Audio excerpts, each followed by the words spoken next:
Okay everybody, this is Nick Dutch. Going back to a more traditional camera angle today, just to remind you that I'm still here talking about my favorite subjects, I guess. And today we're just going to have a quick little ramble about the Ouija board, because of the quality of comments I get. You know, I've done a few Ouija board seances, and some of them I have videoed, and I've put the results of those videoed Ouija board seances on YouTube, which has been good fun. You know, and some people have left, you know, supposedly narky comments like, "You're pushing it," you know, as if it was some kind of terrible sin that my fingers were in fact pushing the planchette. Well, funnily enough, how else is the planchette supposed to move unless the fingers of the operator were not only in touch with it, but were in fact moving the planchette? Now, the whole myth that the planchette moves by itself has essentially come out of Hollywood. I believe there was a film a while ago which was a work of fiction, okay? A work of fiction, okay? It was called Ouija Board or something along those lines, and it was the, you know, standard horror stroke supernatural genre of possessed Ouija board and a possessed person, and then someone dies in the end, and all the rest of that kind of traditional stuff. And there were various scenes of the planchette moving apparently all by itself. But the fact of the matter is that planchettes don't move by themselves. I have never seen a planchette move by itself. I've actually attended a ghost hunt on one particular occasion in which I was watching the upturned whiskey tumbler. Okay, I was actually watching it. A massive table, lots of people around it, all the, you know, cards with all the letters making up the Ouija board on the table itself. Lots of people with their fingers on the glass.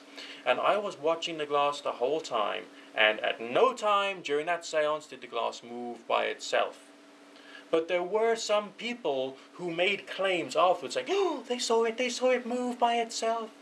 And someone else says, "Oh, no, really? Yeah, really, I saw it move by." And then, you know, the story spreads. The glass did not move by itself. I was watching it the whole time. There's nothing, you know, the glass did not move by itself. Because it doesn't, alright? Now, I said it before, we're exploiting a couple of different phenomena, some of which are psychological and some of which are more physical. The physical ones are to do with your fingers, but it all latches into human psychology anyway, because there's this thing called the ideomotor response, or the ideomotor effect, whereby something inside the mind affects the body in terms of minuscule movements of the fingers or a desire to move the planchette in a particular direction. Now, you can use the ideo idea in two different ways. Either you can use it in the ideomotor sense, whereby something in the brain sort of triggers a movement of the fingers, or alternatively you can just try and work out what feelings you are getting that makes the planchette want to move in a certain direction, and then you literally push it in that direction, okay? Without thinking about, you know, you got to trick yourself into not thinking about letters and words, and just thinking about what, you know, as if the planchette itself was like a separate entity in its own right, and then you literally push it around wherever it wants to go, and then you make notes of what it lands on, okay? But all of that can only really happen if you spend your time training yourself up with the Ouija board. Now, I've mentioned this before, you know, just spend a bit of time doing the equivalent of handwriting practice with it. You know, think out a sentence and then literally move your fingers around on, you know, move the planchette around on the board as if you're spelling out the words, so that you get muscle memory and you get psychological memory as to where all the letters are. So essentially from that point, your ideomotor effects and your more instinctive, I'm going to push this where, you know, to where it should go type thing can really start coming into play. Okay, it requires a bit of self-training, you know, 40 days, 90 days, these are times which people think is like good enough for you to be able to give yourself some kind of training. And what we know of neurogenesis and neuroplasticity really sort of like enhances that particular, you know, idea, because the brain can grow extra regions when you're learning a new skill. Okay, but that can only happen through repetition, because it turns you into someone who is actually capable of doing that new particular skill. Alright, so the Ouija device, or the talking board device, Ouija board or spirit board or whatever you want to call it, is essentially a tool to be able to be an output of things which you have trained yourself to be able to do, which is psychological things and physical things.